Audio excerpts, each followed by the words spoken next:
Khalistan, Pakistan, Bangladesh, 3 headache हैं भारत के। और कल जो ट्रंप और मोदी की जो मीटिंग हुई है और उसके बाद जो प्रेस कॉन्फ्रेंस हुई है और उसके बाद जो ज्वाइंट स्टेटमेंट आया है, उससे ये स्पष्ट हो गया कि भाई तीनों का निपटारा एक साथ कर दिया ट्रंप ने। In addition, the United States and India will be working together like never before to confront the threat of radical Islamic terrorism, a threat all over the world, actually. Very evil people of the world. Bukhari साहब, सबसे पहले तो Donald Trump ने जो दिए उस पर शदीद तंकीद आई, आलमी तौर पर इसकी शदीद मजम्मत की गई है। वज़ीर-ए-आज़म शहबाज शरीफ का इज़हार अफसोस। अमेरिकन प्रेसिडेंट जो बात कहता है, आप समझते पूरी दुनिया सुनती नहीं है? पूरी दुनिया को पता है कि अमेरिका कह रहा है। ये ऐसे ये फिलीपींस नहीं कह रही है, ये अमेरिका कह रहा है। तर्जुमान दफ्तर खारिजा का कहना है कि भारत अमेरिका मुश्तरका बयान गलत और बेबुनियाद है। भारत अमेरिका मुश्तरका बयान गलत और बेबुनियाद है। दहशतगर्दी से मुतासरा मुल्क के तौर पर पाकिस्तान दुनिया में अमन इस्तेहकाम के फरोग का कहाँ है। लेकिन हिंदुस्तान की जो टीम है, नरेंद्र मोदी को तो आप एक तरफ रखें, उनकी टीम जाहिर है बहुत ही तजर्बाकार और एक्सपीरियंस है, उसके पीछे एक बड़ी ब्यूरोक्रेसी की ताकत है, रिसर्च है, वो भी अपनी पूरी तैयारी करके आए हुए थे। और उसकी बात करने का मतलब यह है कि इंडिया को खुश किया जा रहा है या भारत जो चाहता है वो कहा जा रहा है। हेलो दोस्तों, स्वागत है आप सभी का एपी ज्ञान चैनल पे।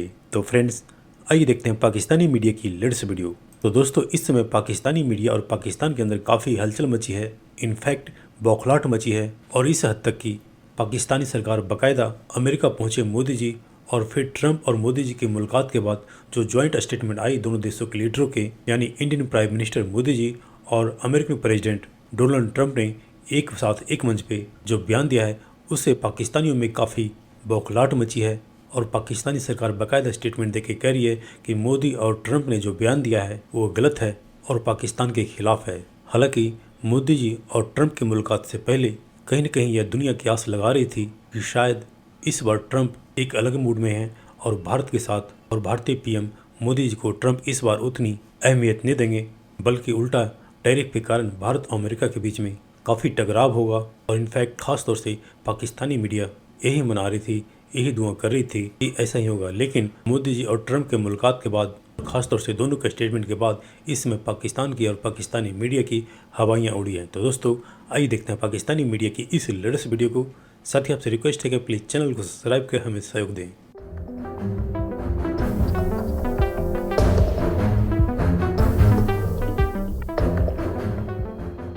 अमेरिका में अमेरिका के सदर डोनाल्ड ट्रंप और हिंदुस्तान के प्राइम मिनिस्टर नरेंद्र मोदी और उनकी टीम्स के दरमियान में आज जो दिन खत्म हुआ 13 फरवरी को, जो बहुत डिटेल मुलाकात हुई है डोनाल्ड ट्रंप और नरेंद्र मोदी के दरमियान, जो बड़ी अहम मीटिंग हुई है।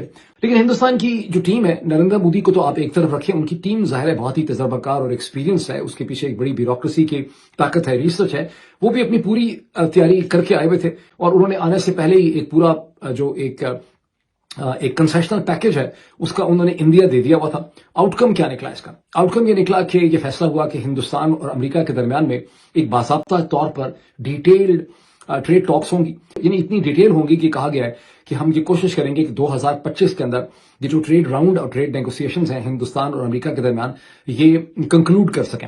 अब ध्यान में रखिए कि जब ये ट्रेड नेगोशिएशंस होंगी तो दोनों मुल्कों को आपस में बहुत बेहतर अंडरस्टैंडिंग की और राब्ते और रवाबित बिल्डअप करने का भी इनको मौका मिलेगा। जिसमें आपकी समिट मीटिंग्स होती हैं, फॉरेन मिनिस्टर्स की मीटिंग होती हैं, जब आपके ट्रेड नेगोशिएशंस कई महीने तक नेगोशिएटर जो है एक दूसरे से बात करेंगे बार बार, तो एक बहुत ही बेहतर कम्युनिकेशन और बेहतर और क्लोज रिलेशनशिप भी इससे डेवलप करेगा।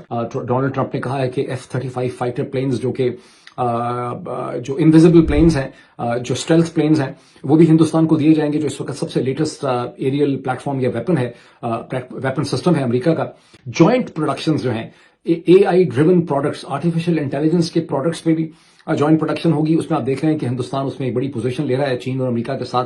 अभी जो समिट हुआ है पेरिस के अंदर, जो AI एक्शन समिट हुआ है, उसको भी हिंदुस्तान ने को स्पॉन्सर किया था। तो उसमें वो कह रहे हैं कि हम जॉइंट प्रोडक्शन भी करेंगे। अब इसमें एक बड़ा इंटरेस्टिंग मोमेंट वो भी आया जहां नरेंद्र मोदी ने लोगों को बड़ा हंसाया जब उन्होंने कहा कि मुझे डोनाल्ड, उसमें मस्का भी उन्होंने लगाया, कहा मुझे डोनाल्ड ट्रंप बहुत पसंद है, मुझे डोनाल्ड ट्रंप की यह बात बहुत पसंद है कि वो सबसे पहले अमेरिका का सोचते हैं, अमेरिका के इंटरेस्ट का सोचते हैं, और मैं मैं भी हिंदुस्तान के प्राइम मिनिस्टर की हैसियत से सबसे पहले हिंदुस्तान के इंटरेस्ट का सोचता हूं। जब मैंने देखा और ये सुना, मुझे बड़ी शर्म आई कि हमारे जो लीडर्स इस किस्म के हैं, शरीफ जरदारी वगैरह जो हैं, इन्हें आप लीडर भी नहीं कह सकते। अगर आप नरेंद्र मोदी को लीडर कहेंगे या दुनिया की मगरब के किसी भी लीडर को लीडर कहेंगे, तो फिर उस डेफिनेशन से आप शरीफ जरदारी खानदानों के लोग बैठे हुए हैं पाकिस्तान में, इनको आप लीडर नहीं कह सकते। इसी के साथ प्रेसिडेंट ट्रंप ने मुंबई अटैक्स की भी बात की। प्रेसिडेंट ट्रंप ने मुंबई पर होने वाले हमलों की बात कर दी है और साथ ही उन्होंने ये कहा है कि दोनों कंट्रीज मिलकर, यानी कि ट्रंप और मोदी मिलकर इस्लामिक रेडिकलाइजेशन के खिलाफ काम करेंगे। दोनों इकट्ठे हैं, रेडिकल्स, इस्लामिस्ट, ऐसे लोग के जो इस वक्त दहशतगर्दी कर रहे हैं।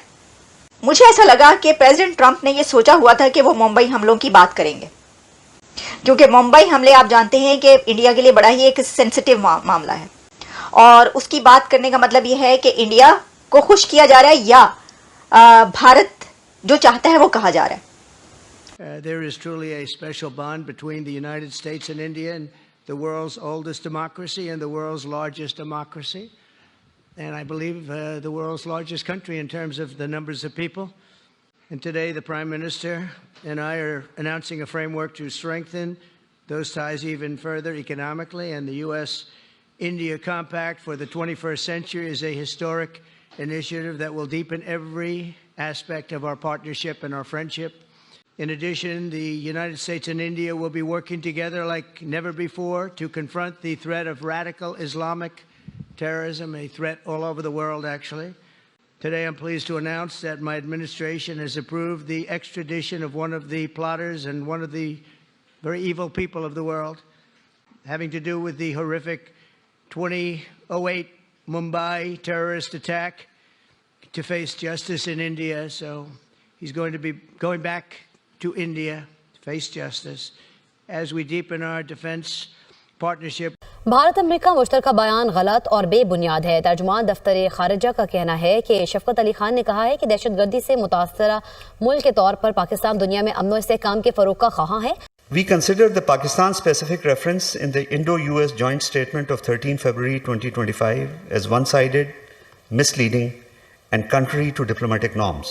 Pakistan is also deeply concerned over planned transfer of advanced military technologies to India. The joint statement fails to address non-compliance of India with UN Security Council resolutions. The international community recognizes Pakistan's efforts and sacrifices in the fight against terrorism. Pakistan would continue to contribute constructively to the regional and global efforts to promote peace and stability in the region. Bharat America मुश्तरका बयान गलत और बेबुनियाद है। दहशतगर्दी से मुतासरा मुल्क के तौर पर पाकिस्तान दुनिया में अमन और इस्तेहकाम के फरोग का कहाँ है। भारत को जदीद असलहा फराहम करने पर शदीद तहफ़्फ़ुज़ात हैं। इससे जनूबी एशिया के अमन में अदम तवाज़ुन पैदा होगा। तर्जुमान दफ्तर खारिजा की प्रेस ब्रीफिंग, कहा इसराइली वज़ीर आज़म का हालिया बयान काबिल मज़म्मत है। अमरीकी सदर डोनाल्ड ट्रंप का भारत को F-35 लड़ाका तैयारों समेत अरबों डॉलर्स का फौजी सामान देने का ऐलान। भारत को तेल और गैस फराहम करने का फैसला, तिजारती ताल्लुकात बढ़ाने का अयादा। मुंबई हमलों में मुलव्वस कैनेडियन शहरी को भारत के हवाले करेंगे अमेरिकी सदर डोनाल्ड ट्रंप की भारतीय वज़ीर आज़म नरेंद्र मोदी के साथ प्रेस कॉन्फ्रेंस।